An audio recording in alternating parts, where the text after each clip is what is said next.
زبیر صاحب میں اس میں شامل کرتا ہوں آپ کو فرمائیے گا کہ یہ جو 56 انچ کی چھاتی اور دنیا کو یہ بتانا کہ میں ماچو مین ہوں، میں دنیا میری نظر سے چیزوں کو دیکھے، کشمیر کا معاملہ بھی میری نظر سے دیکھے، باقی معاملات بھی میری نظر سے دیکھے، پاکستان کا معاملہ بھی میری نظر سے دیکھے. ہم دیکھ رہے ہیں کہ پے در پے ان کو ہر ایک فرنٹ کے اوپر ناکامیوں کا سامنا کرنا پڑ رہا ہے. یورپ اس کو کس طرح سے دیکھ رہا ہے؟ جو پیک سیلیکا ہوا ہے، انڈیا کو آؤٹ کیا گیا ہے، وہاں پہ کیا صورتحال ہے؟ دیکھیں، اگر آپ یورپ کی بات کریں تو یورپ یا امریکہ کے جو اتحادی ملک جو یورپ میں بیٹھے ہوئے ہیں، ان کا نظریہ یہ ہے کہ جو آپ کی انڈیا کا جو نعرہ تھا ایک سپر پاور کا، ایک تو وہ آپ سمجھیں کہ بالکل غلط بیانیہ تھا ان کی جانب سے، کیونکہ بھارت جو ہے وہ ٹیکنالوجی کے معاملے میں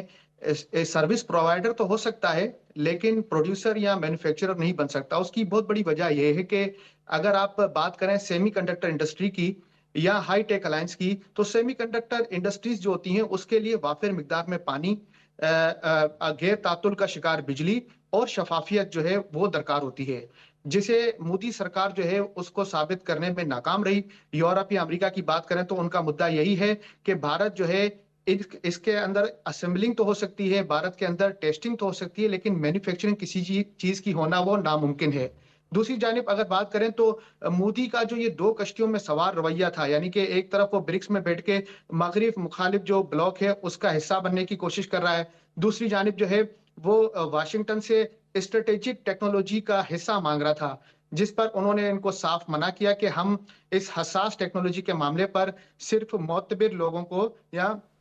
جو ایسے ملک ہیں جن کو ہم اعتبار جس پر کر سکتے ہیں ان کو ہم اپنا حصہ بنائیں گے. تو اس طریقے سے ان کی جو یہ ٹیک سپر پاور کا نعرہ تھا کہ انڈیا جو ہے بہت جلد ٹیک سپر پاور بننے جا رہا ہے، وہ برے طریقے سے یورپ میں فیل ہوا ہے. یورپ اس کو یوں دیکھتا ہے کہ دیکھیں کہ جو بھی ملک، اگر آپ اس کے اندرونی معاملات دیکھیں یا خارجی پالیسی دیکھیں، تو وہ ایسی ہونی چاہیے کہ جب بات آئے کہ کسی ٹیکنالوجیکل معاہدے کی تو وہ اس پہ پورا اترے.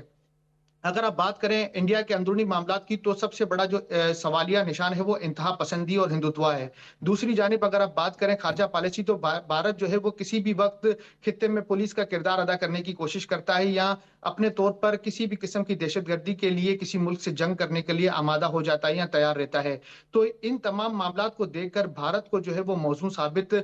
کرنے میں خود کو جو ہے بڑی مشکلات ہوئی. دوسری ٹھیک. جانب پاکستان کی اگر بات کریں تو پاکستان نے اس چھوٹے سے عرصے میں اپنی اسٹریٹجک امپورٹنس کو بڑھایا ہے اور پاکستان ریجنل کنیکٹر، یعنی کہ